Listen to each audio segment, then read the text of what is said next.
قرآن کا حسن ہے، یہ کلام کی بلاغت ہے۔ ہماری بدقسمتی ہے کہ ہم قرآن کے حسن کو نہیں پہچانتے، ہم اس حد تک نہیں پہنچتے جہد کر کے کہ قرآن کا حسن دیکھ سکیں، تو اس پر پردہ ہی پڑ رہتا ہے، پردہ ہی پڑا رہتا ہے۔ تو یہ ہمارے سارے بچے اور میں مجھ سمیت ہم ایسے ہیں کہ اللہ نے ہمیں قرآن کے ساتھ جوڑا، حدیث کے ساتھ جوڑا، اس کا احسان ہے، لیکن ہمارے پاس وہ بینائی نہیں جس سے ہم حسن قرآن بھی دیکھ سکتے، حسن حدیث کو دیکھ سکتے۔ میرے نبی عبداللہ بن سلام، پہلا دن ہے جمعہ کا، اور میرے نبی بنو سالم کے محلے میں جمعہ کی نماز پڑھانے کے لیے خطبہ دے رہے ہیں، اور وہ آ کر سننا چاہتا ہے یہ نبی کیا کہتا ہے۔ تو آپ کا ایک جملہ اس میں ہے، اطعموا الطعام وافشوا السلام وصلوا الارحام وصلوا باللیل والناس نیام تدخلوا الجنة بالسلام۔ کیا موسیقی ہے، کیا نغمہ ہے۔ تو عبداللہ بن سلام کہنے گئے یہ کلام صرف نبی کہہ سکتا ہے، اور کسی میں اتنی طاقت نہیں ہے کہ اتنا خوبصورت جامہ پہنا سکے الفاظ کا، یہی سچا نبی ہے۔ چند جملوں میں وہ پہچان گئے کہ یہ فصاحت، یہ کمال صرف نبی کو حاصل ہے، شاعروں کو نہیں ہے۔ سبع معلقہ، 7 بڑے شعراء کا کلام لٹکا ہوا تھا بیت اللہ میں، فیصلہ نہیں ہو رہا تھا کون سا کلام زیادہ فصیح ہے، 7 لٹکا دیے، اس سے بہتر آئے گا تو اس کو لٹکایا جائے گا۔ سال ہا سال گزر گئے، کوئی شاعر ایسا کلام نہیں کہہ سکا کہ ان کو اتارا جاتا۔ 7 شعراء کے قصیدے، اس میں ایک شاعر لبید کو ایمان ملا رضی اللہ تعالیٰ عنہ، باقی 6 کفر میں مر گئے۔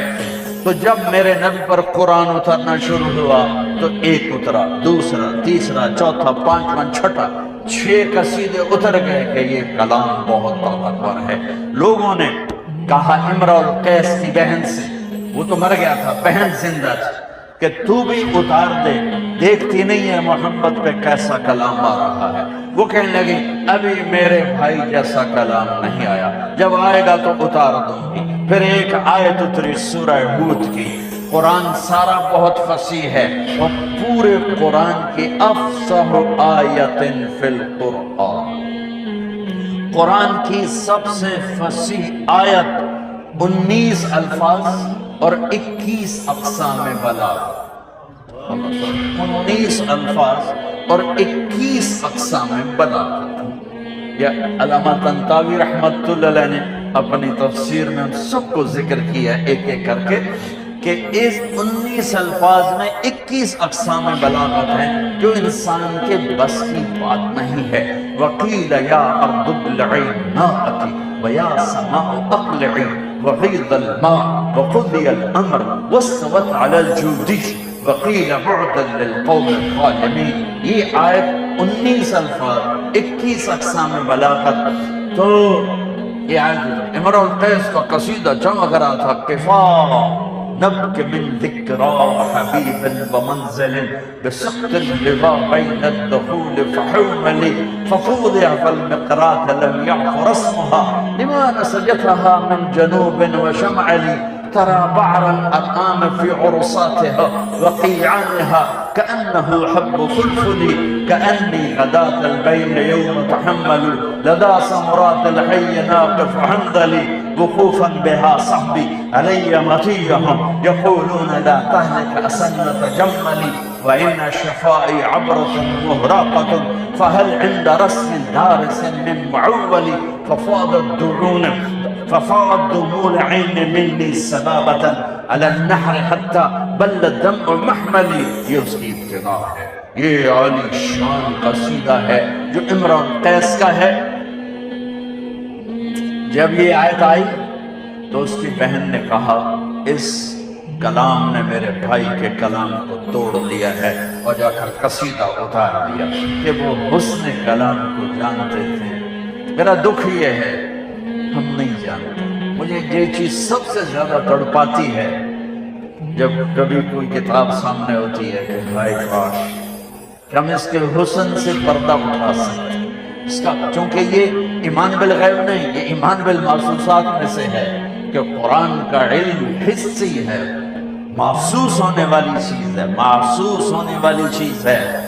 عبداللہ بن مقفع ایک ایرانی عربی کا بادشاہ تھا، اور عرب بھی اس کے سامنے گھٹنے ٹیکتے تھے، پارسی تھا۔ تو لوگوں نے اس سے کہا، غیر مسلم، کہ تو قرآن کے مقابلے میں کلام لکھ، تیرا گھر سونے چاندی سے بنا دیں گے۔ انہوں نے کہا مجھے 1 سال کی مہلت دو۔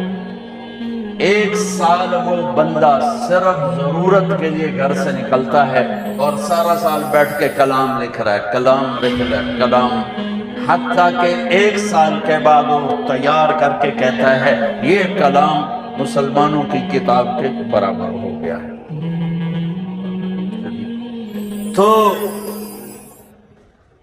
اب وہ لکھ کے باہر نکلتا ہے، پہلا دن ہے آج، وہ تھوڑا سا آزاد ہو کے باہر نکل رہا ہے کہ میں آج مسلمانوں کا مقابلہ کر چھڑے۔ گلی سے گزرتا ہے، گلیاں تنگ ہیں، ایک گلی میں گھر کی کھڑکی کھلی ہوئی ہے، اور اس کھڑکی کی طرف منہ کر کے ایک بچی قرآن پڑھ رہی ہے، جب اللہ کسی کو ہدایت دیتا ہے۔ اب یہ یوں گزرا اور یہاں سے اس کو آواز آئی اس بچی کی تلاوت کی، قیل یا ارض ابلعی ماءک ویا سماء اقلعی وغیض الماء وقضی الامر واستوت علی الجودی وقیل بعدا للقوم الظالمین۔